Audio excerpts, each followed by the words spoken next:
सुप्रभात। जय श्री राम। वंदे मातरम। मैं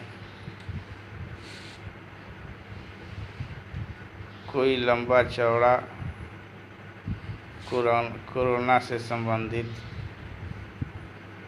वीडियो नहीं बनाने जा रहा हूँ। कोरोना से संबंधित किसी भी प्रकार की जानकारी सिर्फ और सिर्फ भारत सरकार और विश्व स्वास्थ्य संगठन के द्वारा जारी किए गए वेबसाइट के माध्यम से ही प्राप्त करें और उन्हीं पर अमल करें। मैं बस कुछ चीज़ों के बारे में अपना विचार रखना चाहता हूँ। मित्रों, हमारा शरीर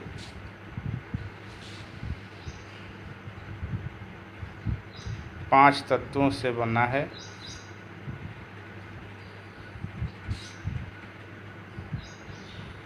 क्षितिजल पावक गगन समीरा, पंच रचित यह अधम शरीरा।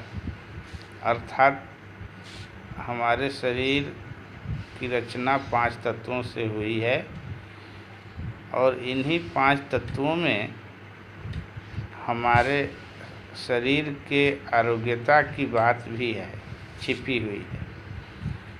प्रकृति के अंदर विध्वंस और विकास दोनों गुण हैं।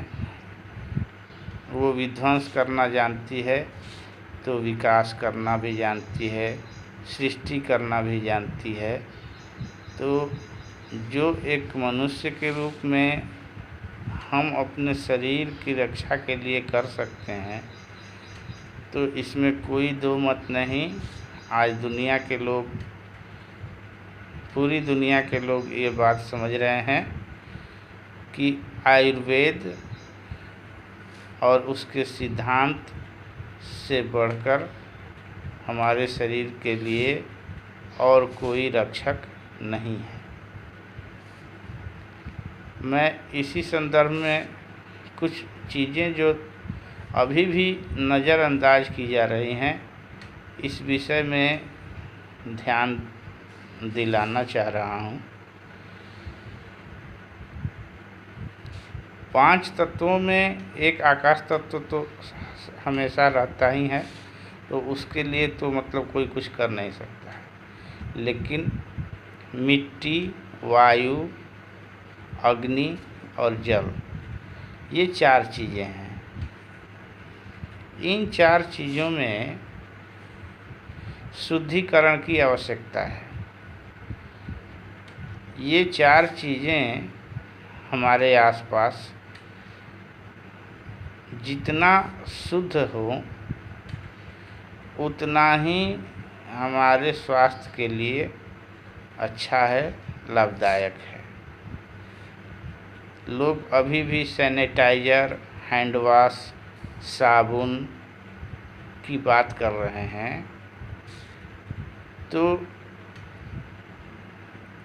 कहीं ना कहीं एक तरह से इस सब का दुष्परिणाम भी निकल कर सामने आएगा, क्योंकि एक आदमी जब दिन में 20 बार साबुन से हाथ धोएगा, दिन में कई बार सैनिटाइज़र यूज करेगा, दिन में कई बार हैंड वॉश यूज करेगा, तो उसके अंदर का जो केमिकल है, जो हमारे त्वचा पर, शरीर पर कुछ न कुछ असर तो दिखाएगा ही।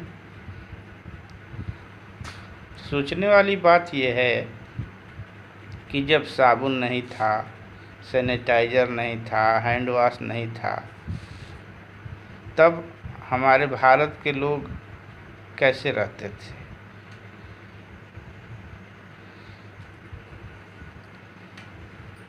सबसे बड़ी भूमिका हमारे शुद्धता के लिए मिट्टी की है, इसके बाद जल की है, और इसके बाद वायु की है और अग्नि की है। तो अग्नि का मतलब है कि हम ऊष्मा या ऊर्जा जागृत करें जिस माध्यम से, तो उसके लिए योग, प्राणायाम, टहलना, दौड़ना, घूमना या तरह तरह की शारीरिक गतिविधियां हैं जो शामिल हैं, जो कि प्रतिदिन हमारे दिनचर्या में होनी चाहिए। दूसरी चीज़ है मिट्टी। मिट्टी पर मैं आता हूँ। मिट्टी में औषधीय गुण होते हैं, इस बात को बड़े बड़े आयुर्वेद के विद्वान स्वीकार करते आए हैं। हमारे ऋषि मुनि मिट्टी के गुण के बारे में बहुत कुछ लिख चुके हैं, बता चुके हैं। तो पहले बताया जाता था नदी के किनारे, तालाब, पोखरे के किनारे की मिट्टी हाथ धोने के लिए, नहाने के लिए, शरीर पर लेप करने के लिए अच्छी होती है। इसमें औषधीय गुण होते हैं। कायाकल्प के संदर्भ में भी आयुर्वेद के कुछ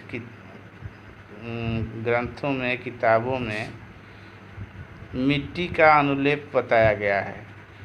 कायाकल्प की विधि में मिट्टी भी है। एक और भी कहावत है, सब रोगों की एक दवा, मिट्टी, पानी, धूप, हवा। तो धूप वहीं अग्नि तत्व के लिए, ऊष्मा ऊर्जा के लिए, विटामिन डी के लिए धूप की आवश्यकता है, मिट्टी की आवश्यकता है।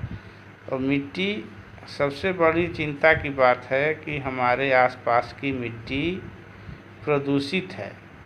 ऐसे में एक बाइक, मैं ये नहीं कह रहा हूँ कि लोग साबुन, हैंड वाश, सैनिटाइज़र जो यूज कर रहे हैं उसको बंद कर दें, लेकिन इसके बारे में विचार करना होगा।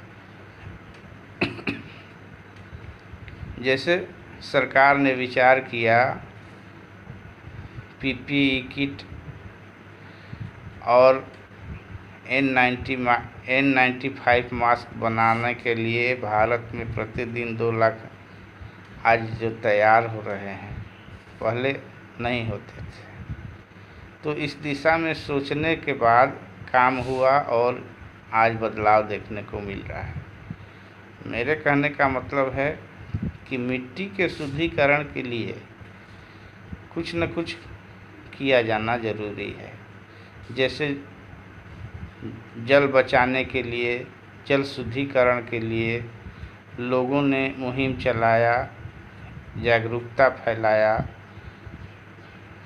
पर्यावरण की सुरक्षा के लिए, वायु के शुद्धिकरण के लिए कई तरह के प्रयास किए जा रहे हैं। लेकिन अभी भी एक क्षेत्र ऐसा है जहाँ की सोचने की आवश्यकता है हम सबको मिलकर कि कैसे हम अपने आसपास की मिट्टी को शुद्ध रख सकें। अगर हम इतना कर पाते हैं तो यकीन मानिए फिर हमें दवाइयों के पीछे, एलोपैथिक दवाइयों के पीछे दौड़ने की कोई आवश्यकता नहीं रह जाएगी, क्योंकि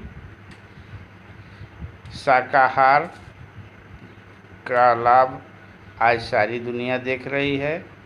जो मांसाहारी हैं उसका दुष्परिणाम सारी दुनिया भुगत रही है। और आयुर्वेद, होम्योपैथ या जो भी प्राकृतिक चिकित्सा पद्धतियां हैं उनके बारे में अब किसी को बताने की आवश्यकता नहीं रह गई है। सब लोगों ने देख लिया है कि इसका क्या लाभ है। तो इसी तरह से मैं कहना चाहूँगा कि एक बार सब मिलकर अपने आसपास की मिट्टी को शुद्ध करने के लिए कुछ विचार रखें,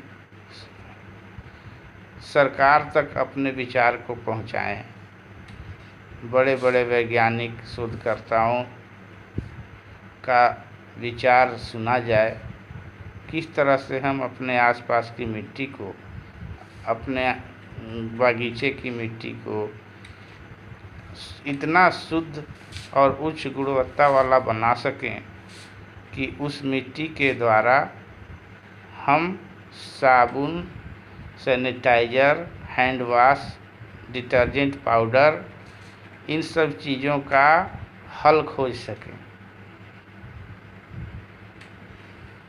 जय श्री राम।